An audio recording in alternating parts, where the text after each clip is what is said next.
Oh yeah, they want to win. If they didn't want to win, they'd be using their two-handeds right now, but they certainly want to win by the looks of things. Okay, so let's just tell these guys to charge in right now, and we'll get them. Hello and welcome back to our Sturgian Viking, and we're going to be taking Maranath. Oh yes, back from Mr. Heckard's clan, because obviously, apparently Perrick decided that it would be a good idea to defect once his, I guess, leader perished in whatever combat he was in. But anyway, we do have the walls down. I managed to get the walls down before we started this episode, and well, there's actually an army right outside, and I would love to be able to eliminate those guys, because I think I don't know how many they have in there. I know there's 250, but I don't know how many vassals they have in there, because if we can make a go of it and actually try to get in against them, we're gonna have an absolutely fantastic time. So it is definitely going to be something I will aim to do, and I've switched to my two-handed already. I know maybe that's not the best idea, but I'm gonna stand beside our comrades here, try to do as much damage as they can as well, because obviously we have everyone here with two-handed weapons, and we're just going to try and cleave through the opponent as much as we possibly can. Ooh, it's working nicely. It's working nicely so far. Look at this. I think the reason why these troops are so good is literally just because they do not care about survivability. It feels to me as though that is indeed the case. But, well, I could be wrong. I don't know. I mean, I'm not sure what's going through their heads right now, but I know that they are indeed not caring one bit if they get shot. At all. Which is actually kind of frightening. It is actually kind of frightening. You know, usually a human way of things is to try and prevent, you know, self-damage as much as possible. And, well, these guys don't care about that one bit. So it is quite scary to think about that. It's quite scary to think, hey, these guys just don't care. They just don't care one bit. They're berserkers of some kind. And amusingly enough, I didn't even go for the berserker archetype. I basically just thought, hey, you know what? I'm going to go for something, and hopefully that's going to result in something awesome. And apparently it is. I really just, amusingly enough, when I was looking at the troop tree, I was thinking to myself, okay, which unit is going to be the most effective against Khuzait or against Batanians? Or even against the Aserai? I thought, okay, these guys, look at this. These guys, they've got shields, you know? They eventually have shields that they can use, because if they have a previous tier that doesn't use a shield, then obviously it doesn't really matter so much, because they're going to level out of that, hopefully quite quickly. But the thing is, then their final tier has a shield, and then they just decide not to use it, which is absolutely... it's just incredibly amusing. Anyway, we're going to see what I can do about taking the loot here. Thank you very much. And we've taken Maranath. Look at that. That was super, super fast. Very nice and easy. There's the army outside. 252 within that. As you can see, no food whatsoever, which is... it's always annoying when there's no food, isn't it? Actually, you know what? You know what I'm going to do? I'm going to go back into Maranath real quick. Yes, it's going to give the army a chance to escape, unfortunately. But I should be able to get my army disbanded relatively fast. Okay, yeah, this is perfect. So basically what I'm going to do is I'm just going to sell all of this. And we're just going to sell... Oh, wow, look at this. I literally have a piece of armor here. Wait a minute. Wait a minute. Am I seeing this right? This particular piece of armor has more body armor... What? The leg armor is 31? What? Okay, I've never seen anything like this ever before in the game, so I guess we're going to use it. Okay, kind of look a little bit weird now. Doesn't really, it's not really in keeping, isn't it, with our current theme, but it gives us so much extra protection that how can I say no, right? How can I say no? So I guess we're just going to leave it like that, and it's a good thing I clicked on that, isn't it? You know, just by pure coincidence. But yeah. nice that we've got a decent upgrade in terms of our armaments now, and we can just continue to sell all of this stuff. That's actually what I've been doing as well off screen, just basically running around every single town we pass by. I'm like, oh, okay, let me just sell real quick, and well, most of the time that doesn't really make any difference because they mostly have 30 to 40,000 each, and that's really not significant enough to really make a dent in the amount of loot that we have. But, there's only two. Really? There's only two of them? That's actually kind of sad. You know what? I'm actually going to take this for myself. There we go. I'm going to take Maranath back. That's actually kind of amusing in itself, because obviously we did give it originally to Mr. Heckard as a way to basically try to persuade him to join us.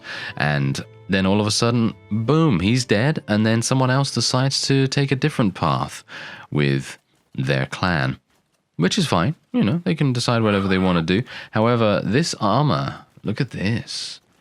Do I feel slower as a result of this? Because this armor is 28, what is it now? Is it 28.6, 28.9? I don't know. But whatever the case, it's near 29 in weight. And that's pretty harsh. That is pretty harsh. That's going to make everything much slower for us. And yeah, I can definitely feel that we are much slower when I have my shield up. But when I don't have my shield up, it is, I can feel a bit sluggish. I feel a bit more weighty. Because before we had some, that was the reason why I was wearing that previous armor, by the way, instead of buying something just so much better in terms of its protection values. Because the other armor that is available in the marketplaces all over the place gives you a very slight protective increase. I didn't really care about that so much, because it gives you such a minor increase that it's just not even worth it, in my opinion at least. Because it increases your weight to about 22 or maybe somewhere around there, and then it just doesn't seem like that's worth trading the movement speed for 5, 6, 7, even 10 additional protection. But because the leg armor of this particular piece of armor increases it by triple the amount that we had beforehand, because we had 10 before, and the amount that this armor gives is 31, which is, I can't even believe it. It's cracked as well, if you can believe that. I can't believe it. That is insane. It's actually cracked. Anyway, I'm just going to tell my people just to charge straight on in here, because my guys are just going to murder these fellows. They really are just going to murder them no matter what. Whether they have their shields out or not, we're just going to cleave right into them. And you may think, hey, you know what? You probably want to be a little bit careful here, but I don't think that's really necessary. With my new armor, I can pretty much take a hit pretty much anywhere, with the exception of my face, obviously. Yes, the face is going to still be a bit of a weak point for Iceni, so should probably be a little bit careful, at least in that regard. Let's get out my throwing axes. Come on. Are you serious, horse? Come on now. Don't do that to me. Okay, well, I seem to be doing very well with my thrown weapons. Oh, did you see that? Oh, almost. Did we get him? Oh, no, we actually did hit him. Oh, yeah, look at that. We actually did hit him for 33 cutting damage. Well, not as good as expected, but that's fine. Come on, get him. There we go. Get that guy. Oh, yes. Oh, we've eliminated the most powerful unit of the enemy army, the Battanian Volunteer. Yes, absolutely fantastic. All right, well, there are only 2 enemies remaining, so we shouldn't have too many difficulties. Actually, 3. And we took a grand total of 14 casualties in terms of the amount of units we've lost to the Grim Reaper, which I don't really mind too much. We're also going to be executing both of these fellows. I recognize their names quite a lot. Corrine especially, because I think she actually did become, or she was maybe potentially one of our possible wives that we had from a previous series, the Battanian Smith series. So there's also that. Anyway, there we go. We can execute that guy, execute her as well. Aradwia, and he's, oh, look at that. His entire clan is gone. They're out of there. They're out of there. That's nice to see. I like that quite a bit. All right. So we do have another... yes. Waithuin has actually been someone that has been a bit of a thorn in our side as well. She has led a couple of armies in the past. So I'd like to be able to eliminate her if at all possible. And, well, if there are any other... shall we say, unscrupulous individuals around here, then I would love to be able to potentially attack them. So we'll see how that goes. But yeah, I think Nywin is also relatively close by, so I'd like to be able to execute them as well. There we go. All right, so yeah, yeah, look at this, There's actually a whole bunch of vassals nearby, which is perfect. Oh yeah, they're gonna come out of there. They're chasing me? Are you serious? You don't know. You don't know what you're dealing with. You don't know what you're dealing with, sirs. Okay, so let's have a look here. Wait a minute. I'd like to see the power levels. This is the reason why I personally feel like these messages up here should be moved just a slight bit downward, just so that you can see the power levels without having to really worry too much about things. So we're actually just going to go in and attack here. There's 297 of them. I don't really want to do an auto-resolve against someone that potentially outnumbers us, because it can result in more casualties than we would want. And I'd like to also get a little bit of additional combat experience with my new armor set as well, because that is going to result in us being more familiar with how fast I can move, what I can actually do in this, and obviously that's going to probably make us a little bit better in staying alive. Yeah, don't quote me on that. Don't quote me on that, because that is going to definitely not happen one bit. I am known for perishing under the most hilarious of circumstances, and as long as you don't take it too seriously, like I don't, then it's all fun and games. But if you do take it seriously, then, well, then you're probably going to have a pretty bad time. Anyway, let's see what we can do here. Oh, yeah. So they've got a nice... Look at that. They've got a nice vantage point. I'm going to put my guys into a shield wall formation. Hilariously enough, I think most of the time when I put them... Oh, this is actually good. I'm actually surprised. Wow. Okay. They're using their shields. Can you believe it? I can't. Wow. All right. Yeah, so these guys want to win. Oh, yeah. They want to win. If they didn't want to win, they'd be using their two-handeds right now, but they certainly want to win by the looks of things. Okay, so let's just tell these guys to charge in right now, and we'll get them.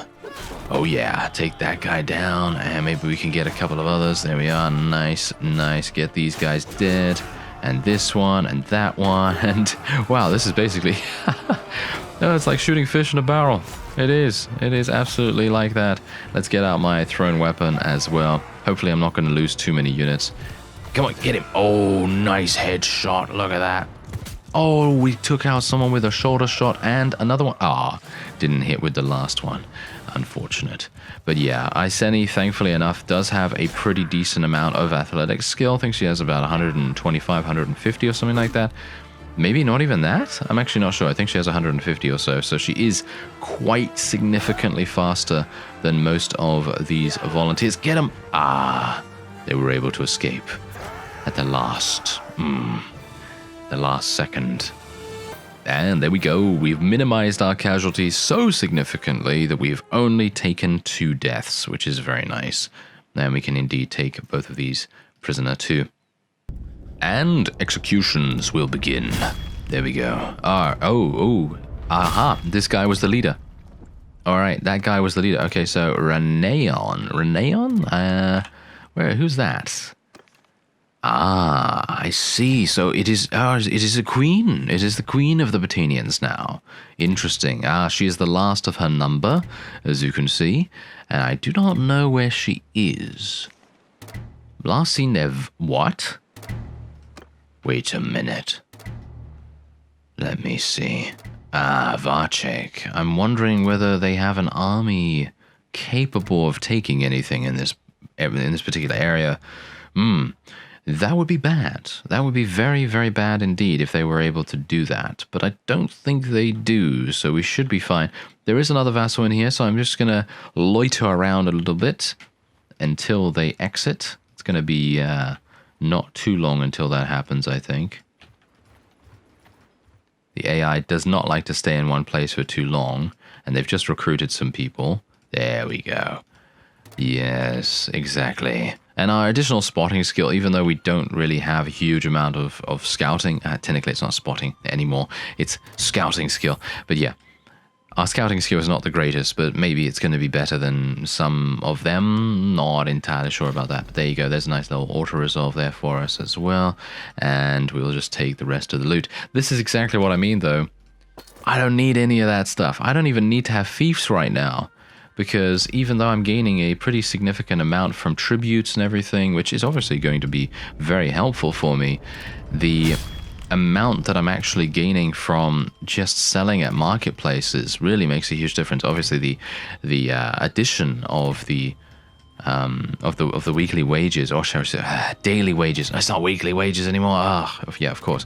Anyway, daily wages really makes a good buffer. It gives you a massive buffer to do with what you want. So basically you don't have to continue fighting over and over and over. So investing in those workshops and making sure that you have some kind of passive income of any kind is going to really help you out.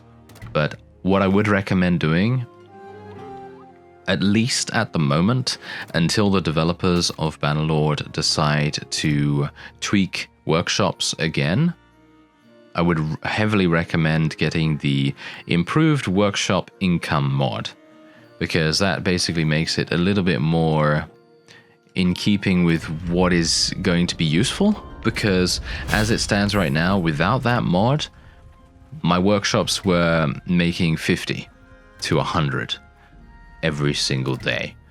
And that's in a place like Epicrotia, for example. It depends, obviously. It depends on how affluent that particular area is for you in your game, because it is going to be quite obviously different dependent on who you are and what you're doing and which faction is in that area, and so on and so on and so on. But my main point is that even if you have the perfect town and caravans are streaming all over the place, it's just fantastic, you're still not going to get as much as you really should for such a lucrative business arrangement. So it is highly recommended to get that mod, at the moment at least, until they balance things out a little more. Because workshops back in the day, and I'm talking about when the game was first released, back in Bannerlord's first version, when it released into early access, if you don't know, they used to give you 10,000. yes. They used to give you 10,000 per day, no matter what you'd buy, but usually wood workshops and smithies were the best. And they would basically give you 10,000, which is extremely significant. I mean, you can obviously tell that that's extremely significant. But so Tailworlds went away back to the drawing board. They were like, okay, so workshops are obviously way overtuned, so we're going to nerf them. And they nerfed them quite a lot. Not as... the solution was not great, and I would like to see some more changes done to them, done to the workshops, because they are so significantly bad right now that they definitely need a little bit of tweaking. But obviously there are mods that enable us to change the game experience however we like, because as it stands right now, investing in a workshop is just not that useful, and in my opinion probably not even worth it right now. Not unless you're going to be some kind of trader character. If you're going to be a trader character, then by all means invest in as many businesses as you possibly can, because that's probably going to be one of your main incomes as it is, because you're not really going to be running around with such a significant army, and generally you're not going to have a massive amount of loot coming in. However, even with a massive amount of loot, you still need some passive income. That's the point. Even if you are fighting away at the bandits and the vassals and all that stuff, you're gonna need some passive income at some point, because if you don't, it's gonna result in a very sticky situation. I've been in that situation before, where you start fighting and your units start leveling up, and you're like, oh, okay, I'm fighting these bandits. Okay, that's great. Now let me fight this 100th party of bandits, you know, and you're still struggling to kind of keep afloat. So until you start fighting actual vassals, because their loot is significantly better than that of regular bandits, of course. So until you start fighting those vassals, you're going to need some kind of buffer for your daily wages. And so that's the exact reason why I say it's a good idea to try and get some things in the form of mods that will just give you a little bit of a more balanced experience until the developers do something about the current workshop state, because in my opinion the workshops are not very usable right now without that mod installed. I think and unless you're running around with a very, very cheap army and you don't really care too much about having high tier troops or large armies at all, then you can do whatever you want in that case. You know, you can basically decide, hey, you know what, I'm not gonna really care about unit quality or having, you know, over 100 units or whatever, because the weekly wages do exponentially increase as you progress in the game. And in the early game, you don't really need to worry too much about weekly wages, and that's the reason why I say, hey, you should probably do some tournaments, probably do some investing and trading and so on. And that's the point. If you don't do that and you're more of a combat-based character and you want to do, well, obviously tournaments are going to be pretty much a default behavior for most people, because you want to fight. Obviously, you want to fight in a somewhat unpunishing environment, because obviously you're not going to have a chance to die there and so on, but obviously you can't level up your skills there, which is also something I thought was a bit of a weird change, because they did change it so that you couldn't level up your skills in tournaments, which doesn't really, in my opinion, make sense. But I think they might have reverted that. I think it might just be a little bit slower now. I think it might be that you gain 50% less skills, but you do gain skills. I could be wrong about that, so don't quote me on it, but I think I saw something about that in a changelog at some point. And one of my companions has died. Well, there you go. They drop in like flies, but I don't know. I don't really care about them that much, unfortunately. They just haven't really proven to be that useful in a combat situation. Probably because I haven't really done much with them. They don't really level up that much. And they were used mostly for caravans, so I guess that's it. But yeah, anyway, I'm hopeful that we will be able to see some additional polishing and balancing and things like that with those various mechanics. And this is what's currently going on in the land of Calradia. Look at this. Everything seems to be going quite nicely. I have not lost Vladiv Castle or Varnova Pole, which I'm quite surprised about, because I really thought that maybe we were going to see a similar situation happen before, where we gave Varnova to someone who is quite obviously going to be leaving us at some point or another.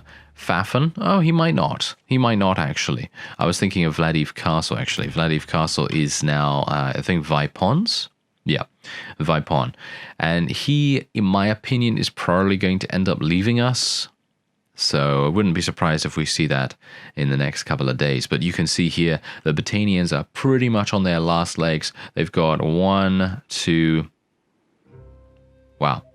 towns, that's it?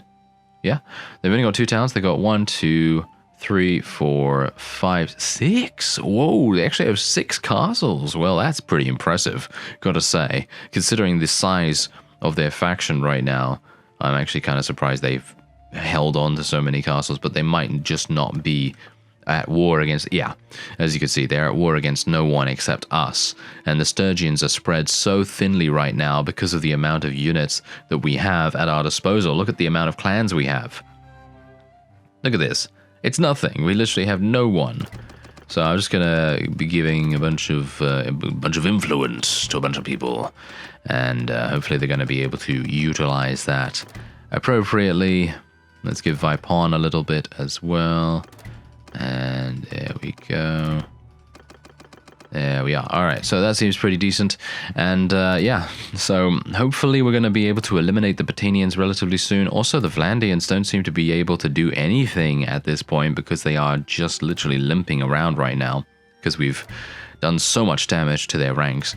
So if you enjoyed this video, then please leave a like. It is greatly appreciated. Otherwise, I thank you very much for watching, and I will see you next time.